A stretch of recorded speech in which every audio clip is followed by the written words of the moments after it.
It all started with a garden hose and a woman who thought she ruled the world. There I was, standing in my own driveway, washing my pickup on a sunny Saturday morning, when two police cruisers rolled up, sirens off, lights flashing. Across the street, Charlotte Miller, our self-proclaimed queen of the HOA, stood in her hot pink suit yelling at the officers like she was the mayor. "He assaulted me with water," she screeched, pointing at me as if I'd committed a crime. One of the officers glanced at the dripping hose in my hand, then back at her. I could see the confusion in his eyes. Of all the things I thought I might be arrested for in life, refusing to wash someone else's car for free definitely wasn't one of them. Before I tell you how this circus got started, go ahead and comment where you're watching from, and subscribe if you love watching HOA drama unfold, because trust me, you're going to want to see how this one ends. My name is Donald Allen, and if you ask the old-timers on the cul-de-sac who I was before all this, they'd say I was the guy who kept to himself, mowed in straight lines, and waved at everyone the same way, 2 fingers up from the lawnmower handle like a metronome of neighborly peace. I spent 28 years as a civil engineer, drawing lines straighter than my hedges and calculating storm drains that could drink a hurricane. Retired now, I've got 2 hobbies: restoring a 2004 pickup to its former respectable roar and pretending I don't hear leaf blowers at 7 a.m. on Saturdays. Charlotte Miller hated both. Charlotte is the sort of person who walks like a gavel sharp, heels sharper angles, and a face that looks permanently laminated against dissent. She chairs the HOA like it's a bench trial, and the rest of us are defendants who forgot to wear ties. Her favorite color is authority, but she wears it in hot pink because she wants you to notice the jurisdiction cruising toward you from 100 yards away. 2 weeks before the police lights turned my driveway into a stage, Charlotte launched a crusade to restore community pride. She printed glossy flyers, Suncrest Meadows Community Car Wash and Spirit Day, and slipped them under everyone's doormat like a subpoena. The flyer had her face on it twice, once smiling with a sponge, once pointing at a bucket like Uncle Sam. The small print read, "All residents strongly encouraged to participate. Premium equipment owners expected to lead by example. Premium equipment in Charlotte. Speak meant me." Specifically, the pressure washer I bought after replacing my fence boards and realizing my concrete driveway looked like a crime scene for muddy tire prints. The machine is a temperamental beast that purrs like a cat and kicks like a mule, and I love it the way a chef loves a cast iron pan, irrationally and with a respect bordering on fear. I stuck the flyer to my fridge with a magnet shaped like a trout and planned to donate $100 to the Spirit without donating my Saturday. If people wanted a wash, they'd manage fine with garden hoses and elbow grease. Suncrest isn't a charity case. Half the neighborhood owns cars nicer than the clubhouse's furniture. Besides, I've got rules about lending gear, no never, and not to people who say I'll bring it back tomorrow. The week leading up to Spirit Day, Charlotte's emails multiplied like rabbits. Subject lines screamed in relentless caps, "Remember Saturday sign-up slots," "Filling leadership opportunity equipment captains." She CC'd the board, the treasurer, and a mysterious advisory committee, which, near as I can tell, is Charlotte's cat and a mirror. Wednesday afternoon, she intercepted me on my walk. She materialized at the corner like a code citation clipboard pressed to her chest. "Donald." Her voice was a whistle, one of those sharp notes that pierce the cartilage inside your ear. "I have excellent news. You've been selected as pressure washer captain." Selected by who, I asked, as if I didn't know. "By the board," she said, which in Charlotte language meant me. "We're very excited. You'll set up on the clubhouse loop. You can start with my Lexus at 8 sharp. I blinked. "Charlotte, I'm donating to the fundraiser. Cash. But I won't be participating." Her smile thinned. "Spirit Day is not about money. It's about community. It's about visibility. Leadership. Leadership through free labor," I said. She clicked her pen. "You have equipment. The community needs equipment. It's simple." "That equipment belongs to me," I said, smiling the way you smile at a toddler who's holding a stapler. "So does my Saturday." Charlotte's jaw tightened like a lid on an over-tightened jar. "I'm disappointed, Donald. Not just personally, institutionally." I said the only thing I could say that wouldn't turn us into a headline. "Have a nice day, Charlotte." 2 hours later, the first email arrived. Notice of non-compliant Spirit participation. The body was a salad of official-sounding words with no calories of actual meaning. "Your reluctance may be interpreted as failure to uphold the Suncrest standard." She CC'd the board, the treasurer, and for flair the community attorney, who, fun fact, is her cousin, who lives 2 towns over and advertises injury law on bus benches. I ignored it. I watered the gardenias. I oiled the gate hinges. I called my neighbor Joe, the one with the Mustang that never leaves the garage, and said, "Hey, you want to hide in my backyard Saturday?" He laughed for a full minute and said he'd bring donuts. By Friday, Charlotte escalated. She stuck a neon orange "Notice Landscape Review Pending" sign in my front yard, right next to the rosemary I trim with a measuring tape. Violation edging, irregular. I wanted to invite her onto the lawn and introduce her to a plumb bob and the lost art of keeping one's nose out of other people's grass. Instead, I did the one thing Charlotte had no defense against. I documented everything. I photographed the sign, I printed every email, I wrote the date and time on sticky notes and slapped them onto a manila folder labeled soap opera.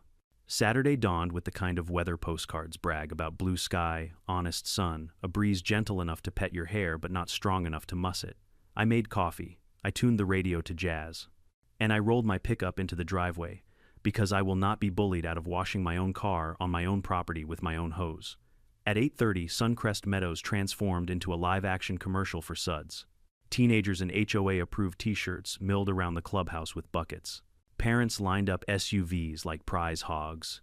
Music boomed from a Bluetooth speaker, something with synthetic clapping and a beat that made my driveway vibrate. At 9, Charlotte showed up at the curb in her pink power suit like a flamingo at a traffic stop.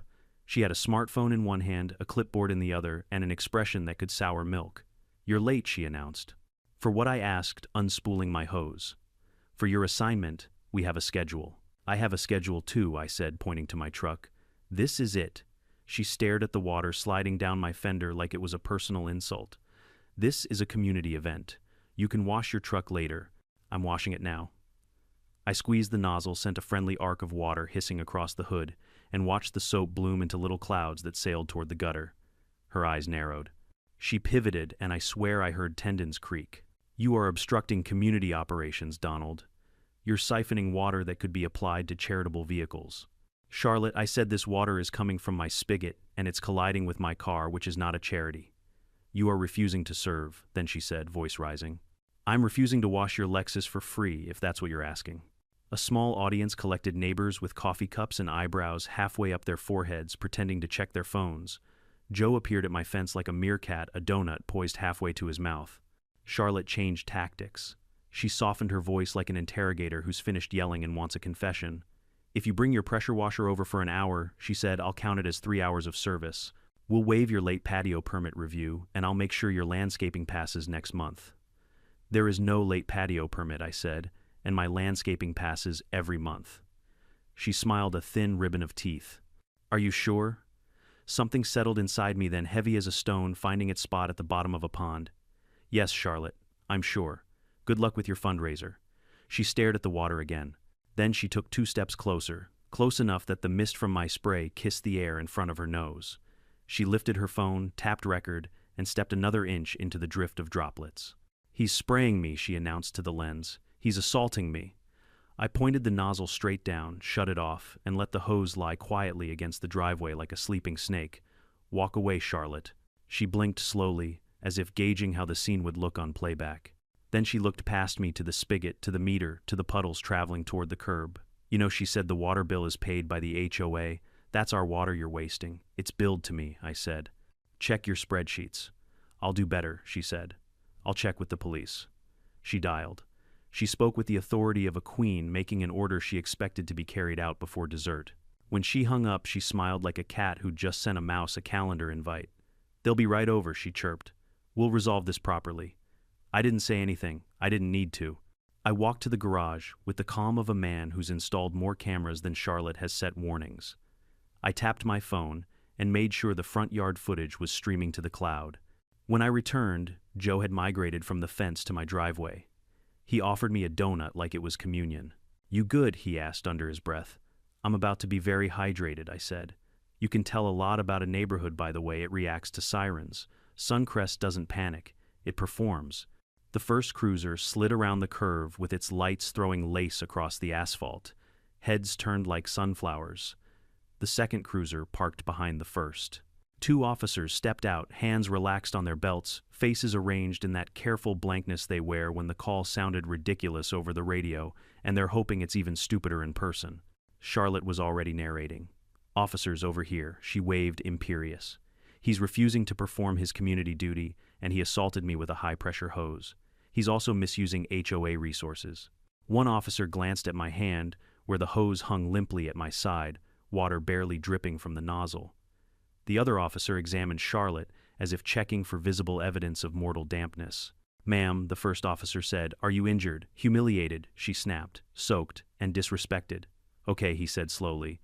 "We'll talk to both of you." I was not worried. Not exactly. But my heart did that drum solo thing it learned the year my roof sprung a leak during a thunderstorm. I've learned that in HOA, world truth needs witnesses and angles. Fortunately, I had both mounted under my eaves in sleek black housings that Charlotte once called hostile architecture. "Officers," I said, calm as a bank vault, "I have exterior cameras that recorded everything from the moment Miss Miller approached. You're welcome to review it." Charlotte folded her arms and smiled like I'd handed her a bouquet of plastic roses. "Please," she said, "do review it." I gestured toward the front door. "It'll take 90 seconds. That was the moment right there, standing in the doorway of my own house with a pair of cops behind me and a queen in pink, huffing in the sun, that I realized this was never about soap or water or even a Lexus that hadn't seen a raindrop in a month. It was about control. Charlotte didn't just want a clean car. She wanted me to bend, to obey, to demonstrate that her voice could make my Saturday kneel. I smiled to myself the way you do when the blueprint you drew on a napkin matches the building going up in front of you. If she wanted a scene, I'd give her a show starring timestamps, audio, and pixels sharper than her manicure. And that, dear audience, is exactly when the circus turned professional. The living room smelled faintly of coffee and clean carpet, a smell that usually means peace. But that morning, peace had packed its bags and left the premises. The two officers stood behind me as I navigated my security app on the TV screen. The footage flickered to life, me washing my truck, Charlotte pacing like an angry flamingo, and the moment she stepped right into the spray before announcing her attack. I hit pause. "As you can see," I said, "the hose wasn't aimed at her. She walked into it." One officer tilted his head, suppressing a smirk. The other glanced out the window at Charlotte, who was pretending to dab herself dry with a tissue. "Mr. Allen," the first officer said, "this footage makes it clear. You didn't assault her. She approached you, not the other way around." "Glad we agree," I said. He nodded. "We'll write this up as a misunderstanding. But it might help if you maybe don't engage with her directly. These HOA disputes tend to spiral." "Trust me," I said, spiral is her favorite shape. When I walked them back out, Charlotte was waiting at the end of my driveway, arms folded, voice sharp enough to cut asphalt. Well, she demanded. "Are you arresting him or not, ma'am?" the officer said, keeping his tone professional. "There's no crime here." Charlotte's jaw dropped. "No crime. He wasted HOA water. He's refusing to cooperate with our community initiative." The officer looked genuinely confused. "It's his property, ma'am. His spigot, his hose, his car. There's nothing illegal about washing your own vehicle." Her face turned a color somewhere between red wine and fire hydrant. "This isn't over," she hissed. "Not by a long shot." Then she stomped off toward her Lexus, slamming the door so hard the echo rolled down the cul-de-sac like thunder. You'd think that would be the end of it, that common sense would win the world, would move on, and Saturday mornings would go back to being about lawnmowers and lemonade. But no.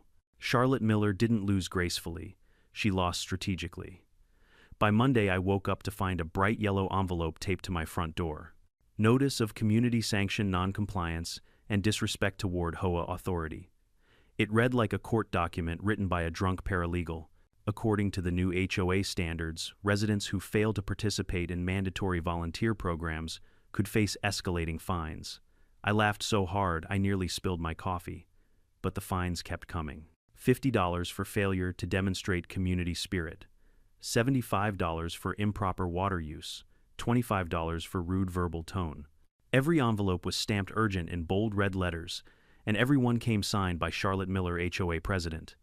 By midweek, she'd started a campaign against me. Her gossip spread faster than wildfire on dry grass. Suddenly, I was that guy, the selfish neighbor who refused to help anyone who harassed the HOA president who acted like he owned the place. Well, technically I did own the place. But that kind of logic doesn't survive in the kingdom of Charlotte. I caught snippets of her performance during my morning walks. "Oh, I'd love to help Donald," she'd say loudly, "to anyone within 10 feet, but he's just so difficult. You know how some people are." It was a clever tactic, death by reputation, and it worked at least for a while. Some neighbors started avoiding me, others whispered behind mailboxes. Even Joe joked that if I disappeared, he'd check the clubhouse first. I wasn't angry yet, just disappointed, like watching a smart kid cheat on a test when they could have passed on their own. So I did what engineers do when faced with chaos. I collected data. Every fake notice, every email, every snippet of gossip caught on my security mic. I stored it all in a folder labeled Community Compliance Exhibit A. The following Thursday, Charlotte escalated again. It was 6:15 a.m. I was halfway through my first cup of coffee when I heard the whine of an engine outside. I opened the blinds and saw a bright orange city truck parked across my driveway. A man in a neon vest was pounding a maintenance violation stake into my grass. "Morning," I said, stepping outside. "What's going on?" he shrugged. "Got a work order from HOA management. Says this address's sprinkler system is leaking." "Funny," I said, "since I don't even have a sprinkler system." He looked at his clipboard, frowned, and muttered figures. Then he climbed back into his truck and left, leaving the stake like a tombstone marking the death of patience. Across the street, I caught a flicker of pink. Charlotte stood behind her mailbox, watching through her sunglasses, lips curved into a tiny, satisfied smile. That was the moment my sympathy evaporated. She'd turned petty into professional art. I opened my garage, fired up my laptop, and drafted a formal complaint to the county housing board. I attached screenshots, timestamps, videos, and copies of every ridiculous fine. I CC'd the city inspector, the local attorney general's office, and just for good measure, the HOA's insurance carrier. But I wasn't done. Not even close. Later that afternoon, Charlotte showed up on my porch pretending to be civil. "Donald," she said with a too sweet smile, "we need to talk." "About what?" "About your attitude." My attitude? I leaned against the doorframe. "You mean the one that prefers minding my own business?" She sighed dramatically, like she was about to faint from the weight of my sins. "Look, you've made things uncomfortable for everyone. The HOA board agrees you're not contributing." "Charlotte, the HOA board is you." "That's beside the point," she said quickly. "This neighborhood works when everyone respects the rules." "Rules," I repeated. "You mean the ones you invented last week?" Her eyes flashed. "If you don't cooperate, I'll be forced to take official action." "Charlotte, you already did. About 20 times, none of it's legal." She straightened her clipboard like it was a badge. "Then maybe you'd like to explain that to a judge." I smiled. "Maybe I would." She blinked, thrown off by my calm. "You think this is funny? I think it's recorded," I said. "You're on camera right now, Charlotte. Everything you've said since you stepped on my porch." Her lips parted, but no words came out. She glanced toward the tiny black lens above my doorbell.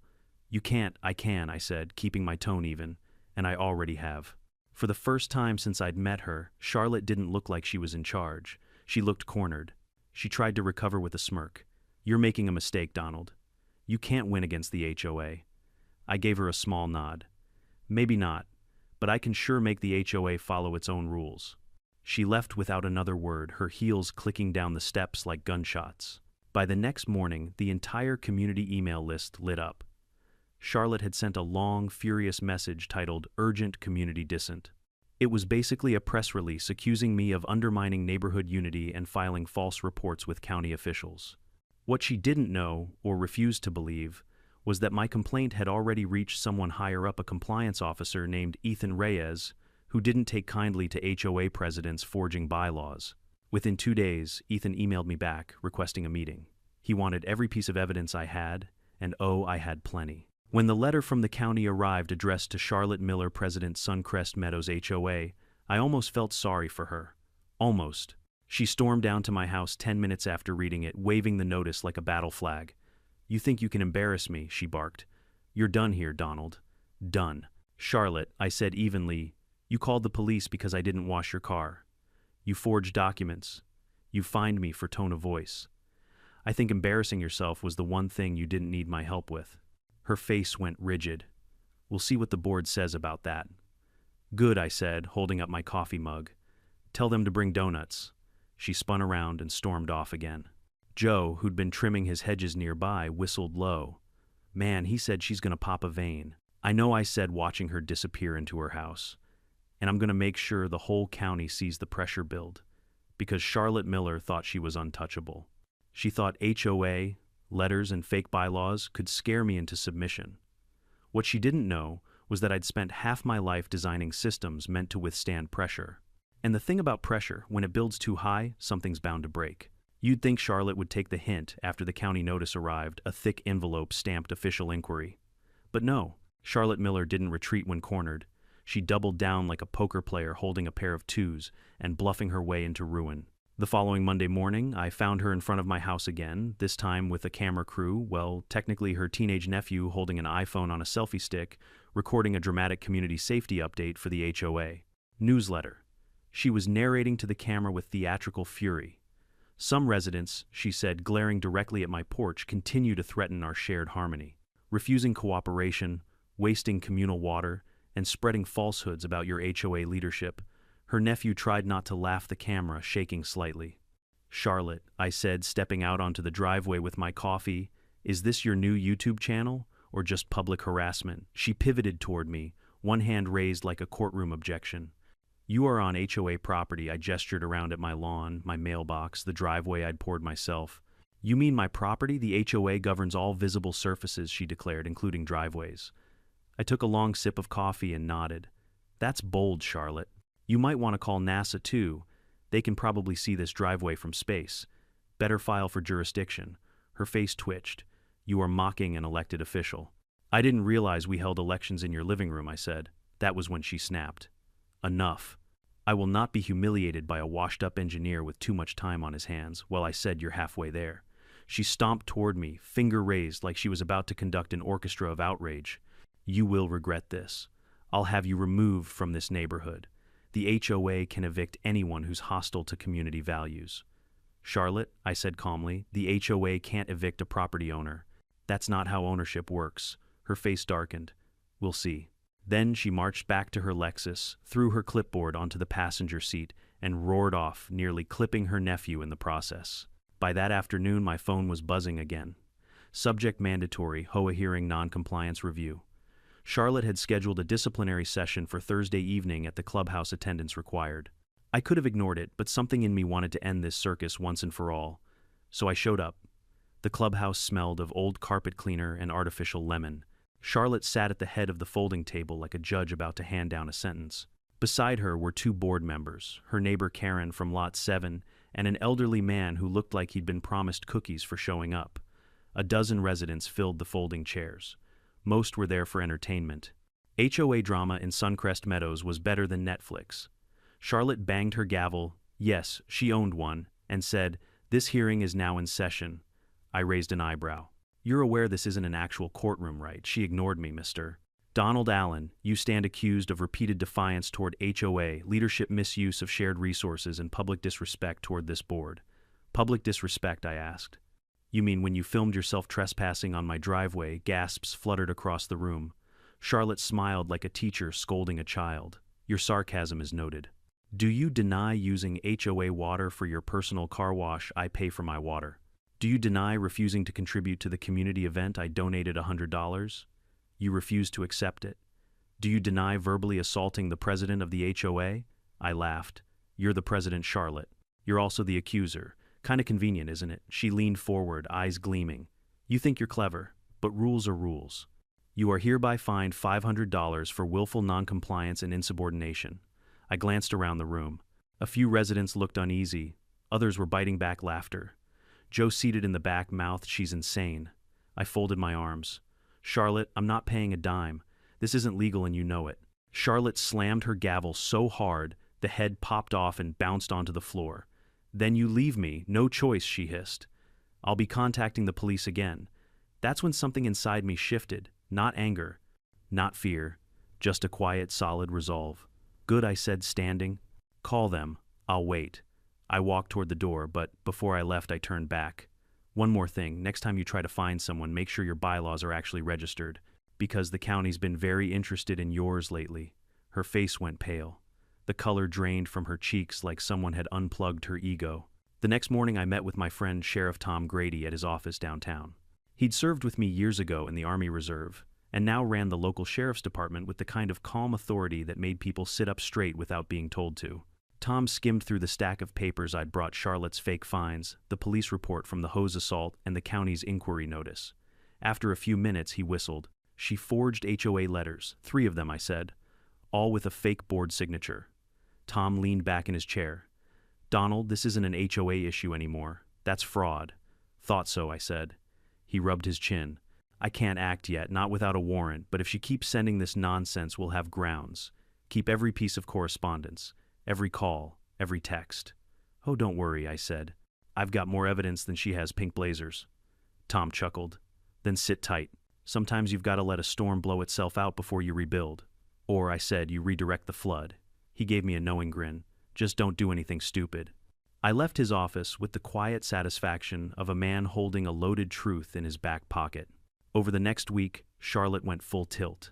She emailed residents accusing me of interfering with official HOA business. She claimed the county investigation was fake news. She even distributed flyers that said, "Protect our community from disruptive influences." Someone slipped one under my door. The headline had my house number printed in bold. Charlotte had crossed from petty tyranny into full-blown delusion, so I gave her one last chance to stop. I drafted a short, polite letter. Dear Miss Miller, I am officially requesting that you cease all defamatory statements and fraudulent fines issued under the name of Suncrest Meadows HOA. Continued harassment will result in legal action under State Statute 456.1, a fraudulent misrepresentation by a homeowners association. Sincerely, Donald Allen. I printed it, signed it, and hand-delivered it. She didn't answer the door, but I could see her curtain twitch. The next day, she called my bluff, or thought she did. It was Friday afternoon when 2 patrol cars rolled down the street again. I recognized one of them, Deputy Harris, who'd been there during the hose incident. He stepped out looking half amused and half embarrassed. "Mr. Allen," he said, "we got another call from Miss Miller." "Of course you did," I said. "What's the accusation this time?" "Illegal possession of a sponge. She says you threatened her with legal action." I grinned. "Guilty as charged." He chuckled. "I figured. Mind if we check in with her? Be my guest," I said. From my porch, I watched them walk across the street. Charlotte burst out of her house like she'd been waiting behind the door, waving my letter like evidence from a crime scene. She pointed toward me, shouted something about intimidation, and gestured wildly. Deputy Harris read the letter, exchanged a look with his partner, then calmly folded it and handed it back. They talked for about 5 minutes. Then the officers climbed back into their cars and drove away without even looking at me. Charlotte stood in her driveway, dumbfounded.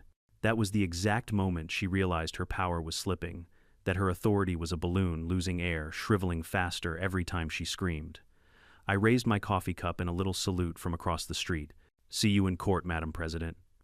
She didn't reply, just stared, trembling pink suit glinting in the sun like armor starting to crack. Because now, for the first time, Charlotte Miller wasn't fighting a stubborn neighbor. She was fighting the law, and the law had better lawyers than she did. The silence after that last police visit was almost eerie. For 3 full days, Charlotte Miller didn't set foot on my property line, didn't send an email, didn't wave her clipboard around like a weapon of mass irritation. The neighborhood actually felt peaceful. The lawns were quiet, sprinklers hissed in rhythm. Kids rode bikes without adult supervision, turning it into a committee meeting. For a brief, almost surreal moment, it felt like Suncrest Meadows might finally be normal again. But if I've learned anything from dealing with control freaks, it's this: when they go quiet, they're reloading. The storm came that Friday afternoon. I was in the garage, changing the oil in my truck when my phone buzzed with 3 consecutive notifications. Email 1, urgent OA notice, pending legal action against Donald Allen. Email 2, subject public safety alert, harassment and defamation. Email 3, you will regret crossing me. The last one wasn't from the HOA email address. It was from Charlotte's personal account. I sighed, wiped my hands on a rag, and muttered, "And here we go again." I opened the first email. Charlotte had CC'd the entire community mailing list. It was a wall of text accusing me of slandering the HOA, fabricating evidence, and creating hostility among residents. At the bottom, in bold red letters, she'd written, "The OA board is pursuing legal action against Donald Allen for defamation and property damage." Property damage.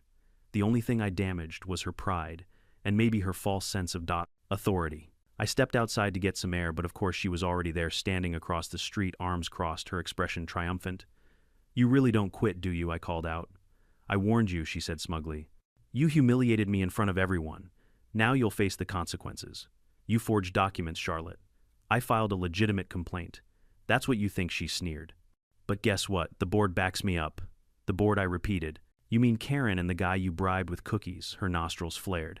"We're moving forward with litigation. You'll receive notice soon." I laughed genuinely this time. "Litigation, you realize that's public record, right? You'll have to provide actual evidence." She smirked. "Oh, I have evidence. Wait and see." Then she turned and marched back inside, slamming the door so hard her welcome sign fell off the hook. That night I went to dinner at Joe's place. His wife Marlene made meatloaf and poured the kind of bourbon that makes people tell the truth. "You should sue her," Joe said between bites. "If she keeps slandering you like this, you'll have grounds for harassment." "I'm working on it," I said. "The sheriff's building a case. Fraud, forgery, maybe even misuse of HOA funds." Marlene frowned. "Misuse of funds, yeah," I said. I pulled the HOA's annual budget from the county website. There's a line item for community beautification projects, $18,000 spent last quarter. Only problem is not a single improvement was made. Joe whistled. "Let me guess Charlotte handled the payments. Every cent," I said. "I've got copies of the invoices. Same handwriting, same signature." Marlene leaned forward. "If that's true, she's not just corrupt, she's criminal." "That's the plan," I said, tapping my temple. "We're gathering everything." By the following week I had help. Ethan Reyes, the county compliance officer, called to confirm an official audit had been approved. He sounded almost giddy. "Mr. Allen, I've seen a lot of HOA drama in my career, but this one's special," he said. "We've already found discrepancies in her filings. She's claiming reimbursements for non-existent expenses, landscaping, painting, even catering." "Let me guess," I said. "Paid to herself." "Or a company under her name," Ethan replied. "We'll know soon." That was all I needed to hear. The dominoes were lining up, all I had to do was give them a little push. But Charlotte wasn't done fighting. A few days later I noticed a strange car parked across from my driveway. A man inside was snapping photos of my house. I walked out, approached the car, and asked, "Can I help you?" He rolled down the window, flashing a fake-looking badge.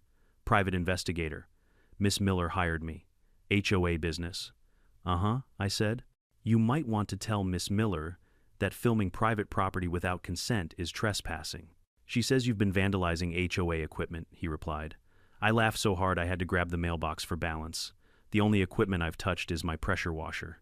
He looked uncomfortable, mumbled something about just doing his job, and drove away. Charlotte watched the whole exchange from her porch, clutching her phone like a detonator. 2 days later, she made her final mistake. She sent out a community update email claiming she'd spoken directly with the sheriff's department and that Donald Allen is under investigation for fraud and harassment. That, my friends, is called defamation. I forwarded the email straight to Sheriff Grady and to Ethan. Within hours, I got a reply. "We've seen enough. We're filing charges for document falsification and impersonating an officer of the county." "Sit tight, Donald. This is about to get interesting." And oh, it did. Friday morning. 10 a.m. I was sitting on my porch with my usual coffee when the first police SUV rolled into the neighborhood, then another, and another. Charlotte, seeing the flashing lights, burst out of her house like a starlet walking the red carpet.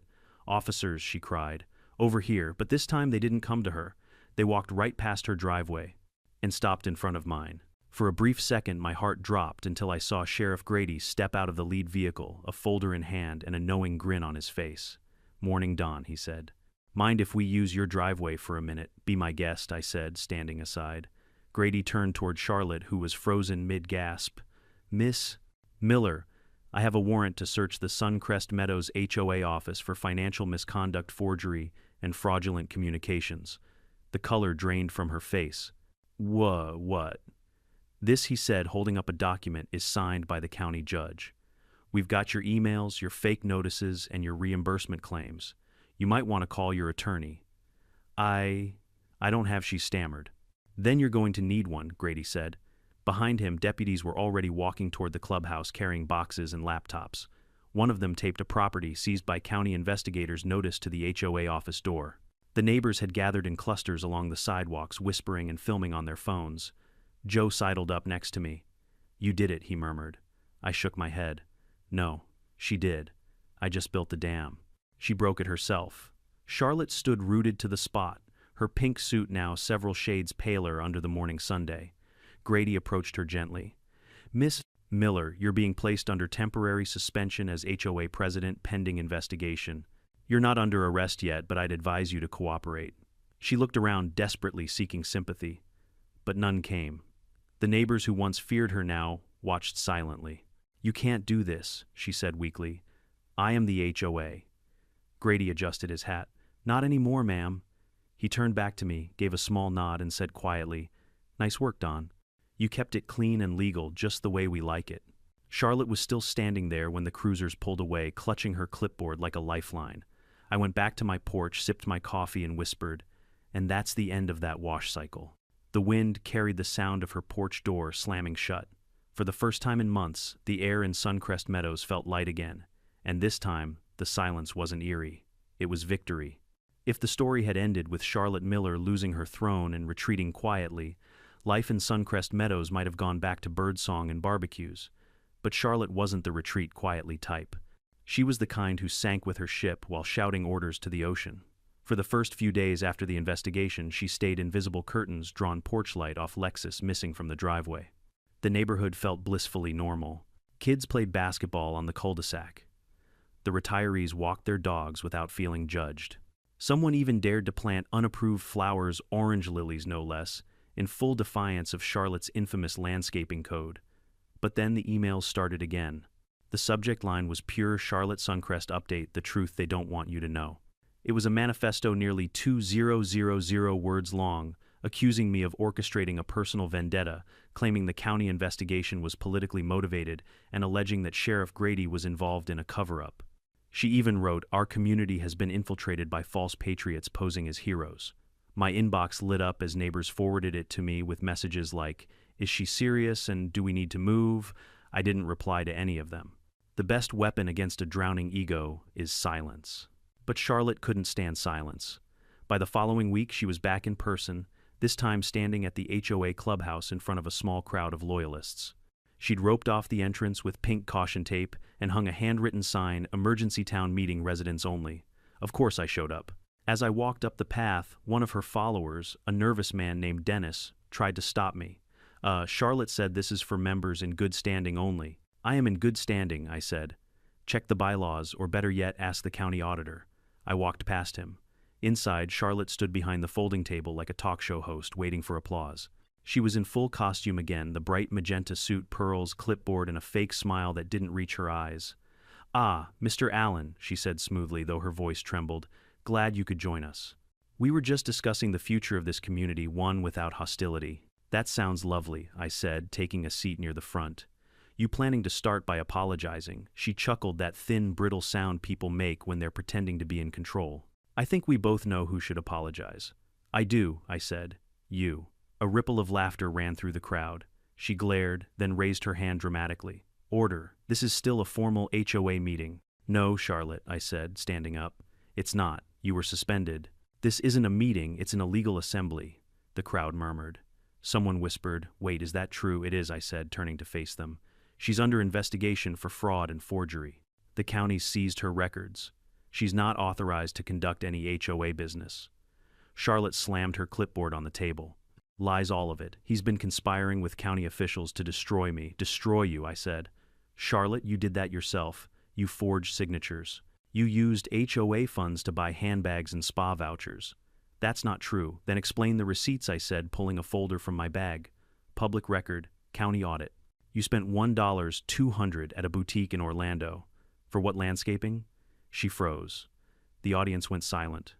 Her mouth opened, then closed. Finally, she hissed, "You had no right to access those files." "I had every right," I said. "They're public. The residents paid for them. You just never expected anyone to check." Her veneer cracked. The professional posture collapsed into raw fury. "You think you've won. You haven't won anything. You're a lonely, bitter man who hates authority." I leaned forward. "I don't hate authority, Charlotte. I hate abuse of it." The room went dead quiet. You could hear the ceiling fan whir. Then someone in the back, Marlene Joe's wife, stood up. "Charlotte, we believed in you. We trusted you. You said this HOA was for everyone. What happened to that?" Charlotte's eyes darted toward her, desperate. "Marlene, please. You don't understand. Donald's manipulating all of you." "No," Marlene said. "We just finally see what you are." The silence that followed wasn't victory, it was excommunication. Charlotte's shoulders sagged. She gathered her papers, muttered something about ungrateful people, and stormed out. The moment the door closed, half the room exhaled in relief. Joe grinned. "Well," he said, "that's one way to drain the HOA swamp." But I knew Charlotte wasn't done. That night, my motion sensor camera pinged at 11:42 p.m. I checked the feed, and there she was. Charlotte Miller in her pink suit jacket over pajama pants creeping through my front yard with a flashlight. She was pointing it at my water meter, scribbling notes on a clipboard. I stepped onto the porch and called out, "Taking measurements, Charlotte, or just spying again?" She jumped, like she'd seen a ghost. "I'm conducting a water audit," she barked. "At midnight, the HOA reserves the right to inspect." "You're not the HOA anymore," I interrupted. "You're just trespassing." She froze. The camera's infrared light glowed red in the dark, catching her face perfectly. "You need to leave," I said calmly. "Now." She opened her mouth, then thought better of it. Without another word, she turned and hurried back to her house. By morning, the footage was already on Sheriff Grady's desk. He called me later that day, chuckling. "Don, you really can't make this stuff up. Midnight trespassing, she's giving us the rest of the evidence we need." "What happens now?" I asked. "Well, the county's preparing a formal criminal complaint. She'll probably get charged with misuse of funds and harassment.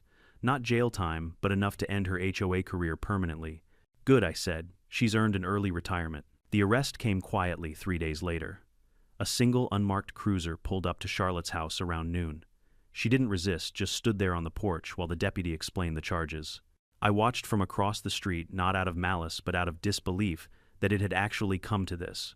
Her face was pale, her hands trembling. The pink blazer looked less like armor now, and more like a costume she'd outgrown.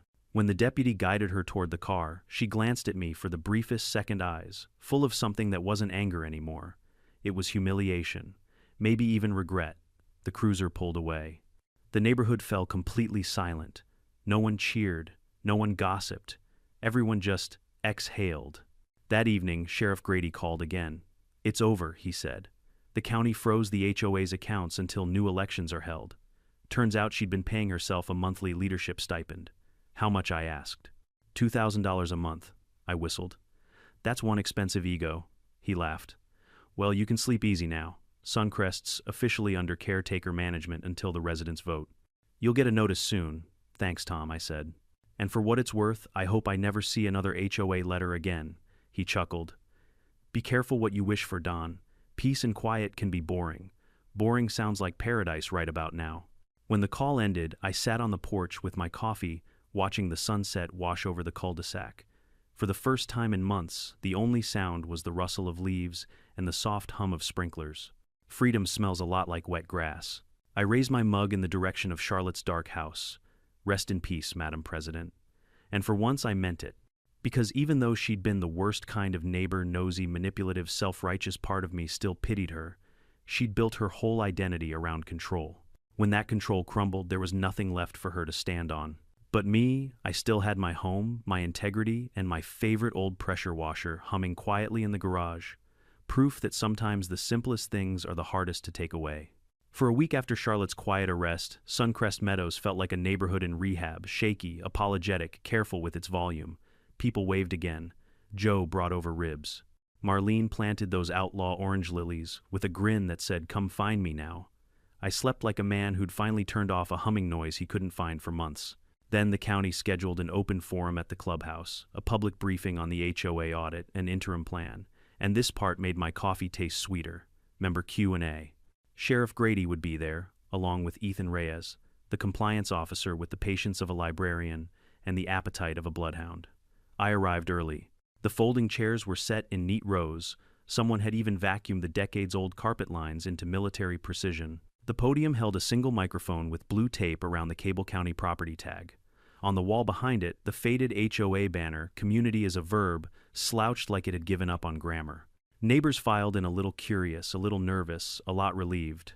I took a seat on the aisle, a habit I never broke even after office fire drills stopped being a thing in my life. Joe slid in beside me, carrying a Ziploc of sunflower seeds like we were at a ball game. "Think we'll get fireworks," he whispered. "County-grade fireworks," I said, "the kind with receipts." At 10 on the dot, Ethan stepped up, glasses, gleaming a stack of binders that looked exactly like the justice I believe in: boring, methodical, complete. "Good morning," he began. "My name is Ethan Reyes. First, thank you for your patience. We know it's been a lot." He tapped the binders. "Here's where we are. Our preliminary audit covers the last 18 months of Suncrest Meadows HOA expenditures." He clicked a remote. A screen flickered to life behind him. Slide 1, budget versus actuals, columns, numbers. The room leaned forward. We found disbursements labeled beautification projects totaling $54,200. Of that, we can verify $9,600 sprinkler repairs, mulch 2 broken street lamps. The remaining $44,600 went to 2 vendors. He clicked. Suncrest Community Services LLC and CLM Advisory Group. A murmur. Joe elbowed me. CLM, Charlotte Louise Miller. Could be coincidence, I said, and the Titanic could be a puddle. Ethan continued, voice steady. Both entities list a PO, box registered by CL Miller. Both deposit into the same regional bank. We've secured records. We also have evidence of fabricated board minutes approving reimbursements that were never actually voted on. Slide a scan of minutes. The signatures 3 different board members looked suspiciously like one very confident pen. A hand shot up. Marlene. So, she paid herself. In multiple ways, Ethan said. Reimbursements for catering, outreach, consulting. There are boutique purchases in Orlando coded as uniforms and spa charges categorized as stress mitigation for leadership. He didn't smirk. I appreciated that. We're referring the findings to the district attorney. He paused to let the numbers finish wrecking the room. Then the county has frozen the HOA account. We'll install a caretaker management firm for 90 days. After that, you'll elect a new board. Meanwhile, fines and enforcement actions are suspended unless mandated by safety code. It landed like rain on a fire. Someone behind me clapped. Others followed. A few people cried. Joe said, caretaker management. That's like when your uncle takes the keys after Thanksgiving. I nodded. Exactly. And he actually knows how to park. Ethan yielded the mic to Sheriff Grady, who tipped his hat, a motion that quieted the room more effectively than the mic itself. Folks, he said, I'll keep it simple. We're charging Miss Miller with forgery, filing false instruments, and fraudulent misrepresentation. We're not here to humiliate anyone or burn down a neighborhood. We're here to protect it. If you receive letters, fines, disciplinary notices, save them. If you paid money that seems off, bring your receipts to the county desk today. We'll log and reconcile. He scanned the crowd, landing briefly on me. And if anyone feels harassed or threatened, tell us now. You don't have to live with that. He stepped back. Ethan returned. Questions' hands exploded. A man asked about late fees. A young mother asked if her paint color would finally be approved. An older couple wanted to know who was refunding their patio review surcharge. Ethan answered, patient as a stone. Then my name was called. Mr. Allen, would you care to say something? You filed the initial complaint. I don't like microphones. I like drawings with scales and notes in the margins. But I stood, walked to the front, and took the mic that still smelled faintly of lemon cleaner. My name's Donald Allen, I said. Most of you know me as the guy who mows straight and waves twice. A ripple of laughter. I didn't set out to be the HOA's hall monitor. I just wanted to wash my truck and be left alone. But Charlotte turned no thank you into a felony scene. She used rules as a weapon instead of a boundary. That's not community. That's control. I gestured at Ethan's slides. This is what happens when we stop asking to see the math. We trusted a person instead of a process. We forgot that authority is a tool, not a personality trait. I put the mic down because anything more would turn into a sermon, and I'm not ordained. Applause, not wild. Warm, the good kind. And that's when the doors at the back swung open. Charlotte Miller walked in. Not the polished empress we knew. This was Charlotte on minimum voltage. Beige blazer instead of pink. Hair pulled back too tight, eyes rimmed red. Beside her, a man in a tan suit carried a briefcase and a face that could invoice you for breathing. My client will speak, the man announced, not asking. Sheriff Grady didn't move. Ma'am, you're out on bond. This is a county-led meeting. You may sit and listen. Charlotte's lawyer stepped forward. We're filing an injunction to halt any removal actions. The charges are unfounded. Miss Miller has documentation. Ethan tilted his head. We seized the documentation. That's how we know she has none. The lawyer flinched, regrouped. Charlotte took the mic with hands that shook. You're all making a mistake. Donald has manipulated this. He's been hostile from the start. He, her eyes found me. He assaulted me. He's been surveilling me. I have paperwork. Her voice wavered. The old spell wasn't working. And when magic fails, you see the wires. Miss Miller, Ethan said gently, this isn't the place. She ignored him and reached into her bag, producing a white envelope. Then I'll do it the proper way, she said, walking straight at me. The lawyer followed like a tugboat steering a sinking ship. She thrust the envelope into my hands. Consider yourself served. I looked down. Notice of Leon Suncrest Meadows HOA Beautification Enforcement. Recorded. Document number. Amount due $2,750 plus administrative costs. Executed 3 weeks ago. Signed, Charlotte L. Miller, President. The room gasped in a single inhalation. Sheriff Grady stepped in, took the paper, and read faster than I speak. He turned to Ethan. You seeing this? Ethan's brow folded. That's a recorded instrument. If it's fraudulent, it clouds his title. I finished. My voice was even. Engineers don't panic when they find rot. They circle it and start calculating. Charlotte saw the ripples she'd made and mistook them for tide. He refuses to pay fines. He undermined the board. The lien is justified. Board authorizations, Ethan asked. In the minutes, she said. The minutes you forged, he said softly enough that it was almost kind. Her lawyer tugged her sleeve. Charlotte. But Charlotte was beyond counsel. She was auditioning for absolution. I did what I had to save this neighborhood from people like him. He thinks rules are optional. He thinks he's above Miss Miller, Grady said, voice like a door closing. Placing a fraudulent lien is a felony in this state. You recorded this after receiving notice of investigation. The lawyer finally found his brakes. Sheriff, my client will not answer further questions. That's wise, Grady said. He handed the lien back to Ethan, who slid it into a transparent sleeve like a butterfly being added to a collection. Ethan turned to me. Mr. Allen, we'll move to expunge this lien with the recorder's office. You'll get a letter of clearance. In parallel, we'll add this to the complaint folder. I nodded. Calm. That stone in the pond had found bedrock again. Charlotte wasn't done. You can't erase it. He'll have to disclose it on any sale. Lenders will see it only until a judge signs the vacatur, Ethan said, and will be requesting sanctions for slander of title. Something in her expression cracked then, not just the anger, but the scaffolding that held it. She looked around and finally seemed to see the room. Not the audience she commanded, just neighbors she'd lost. She dropped the mic. The thud echoed more than her words. Her lawyer collected her with the care of a man shepherding a weather balloon through a cactus field. They left without slamming the door. The room exhaled as one organism. Ethan cleared his throat, squared the binder, and brought us back to concrete. All right, back to the path forward. We'll take your questions in groups of 5. And just like that, the neighborhood remembered how to be a neighborhood, asking about pool keys, mailbox repairs, potholes, paint swatches. Government the good kind.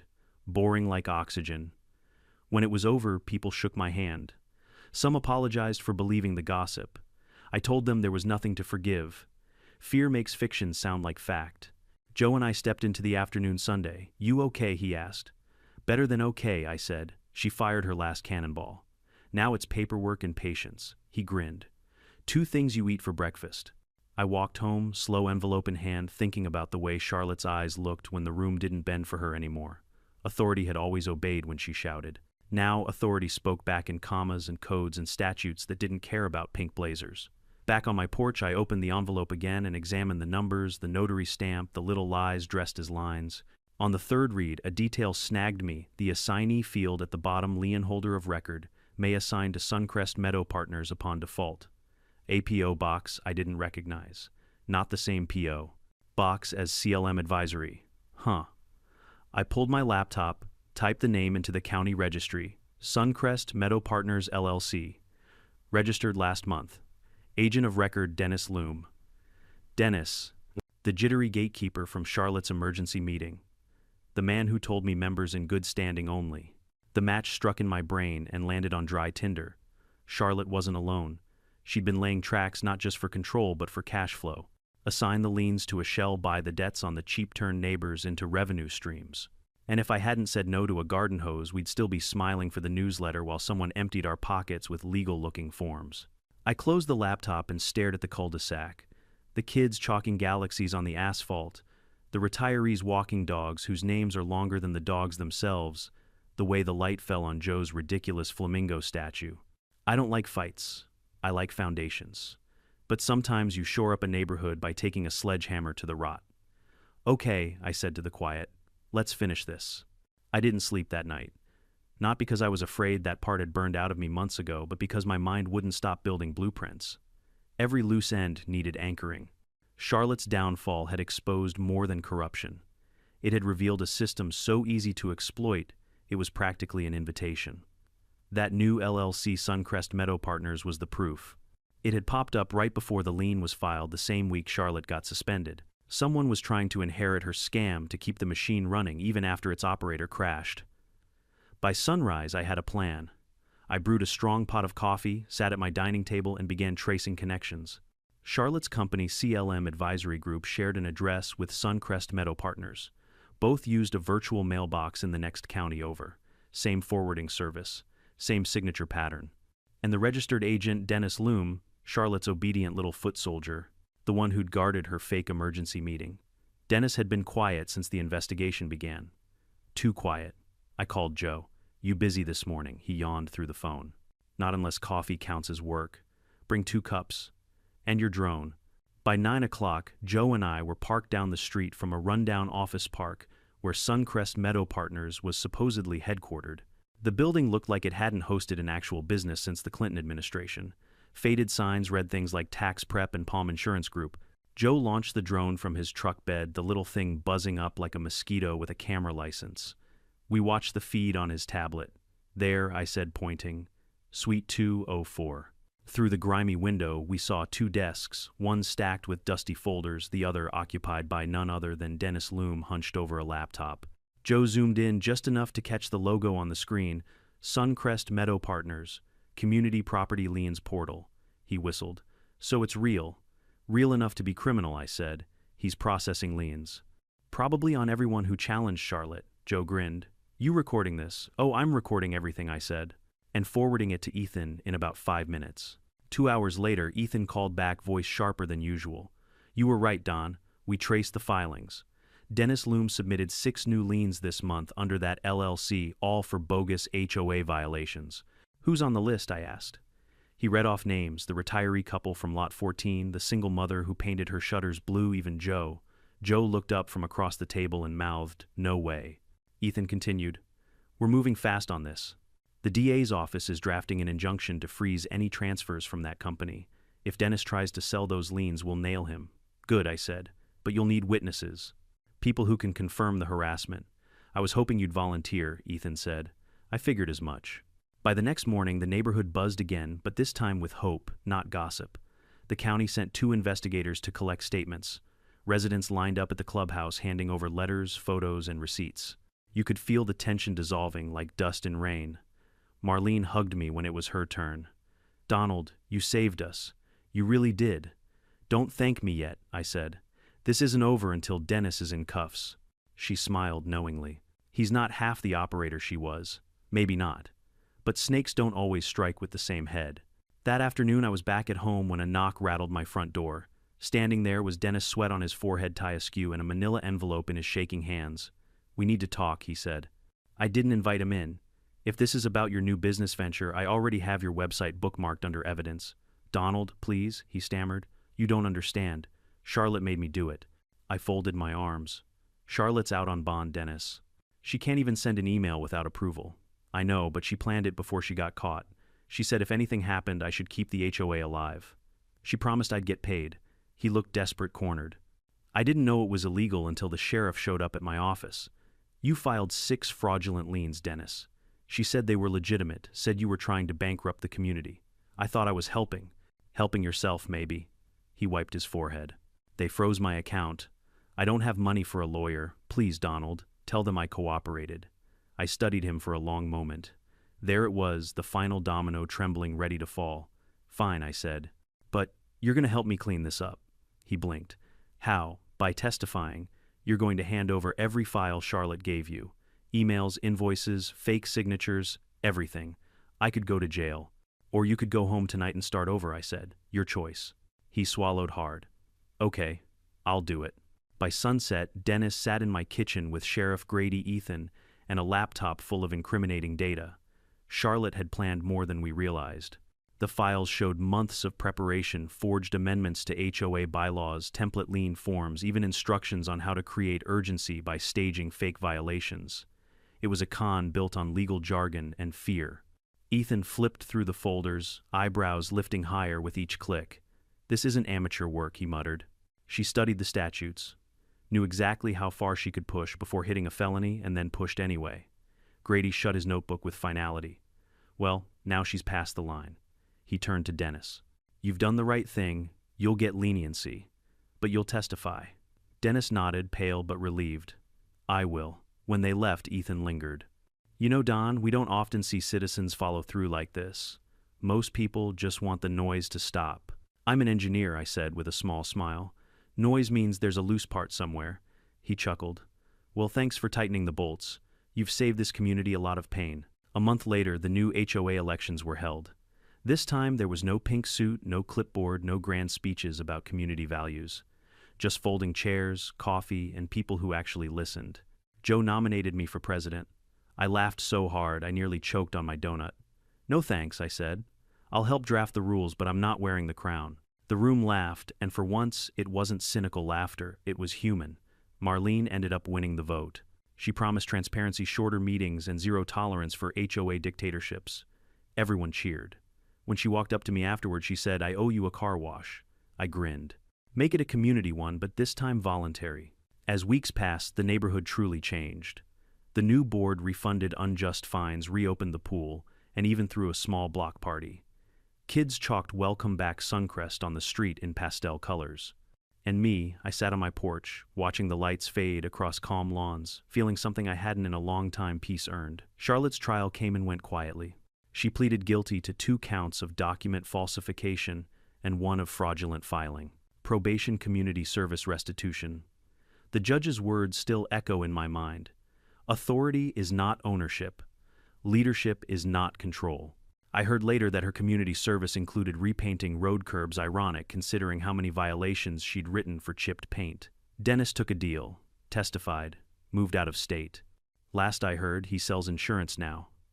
Legal insurance. Sheriff Grady still drops by for coffee. Sometimes we joke that the Suncrest saga could be a movie. He always says the same line. Wouldn't be believable. No jury would buy a story that crazy. Maybe he's right. But when I think back on it, the flashing police lights, the forged papers, the pink blazers, the midnight trespasses, I realize something deeper. People like Charlotte don't appear out of nowhere. They grow in the cracks of complacency. And sometimes all it takes to expose them is someone willing to say no, even if it's just about washing a car. Power doesn't corrupt by magic.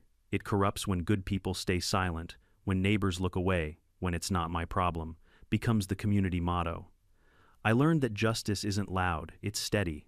It's paperwork, patience, and persistence. It's standing your ground without shouting, letting truth do the talking, while lies burn themselves out.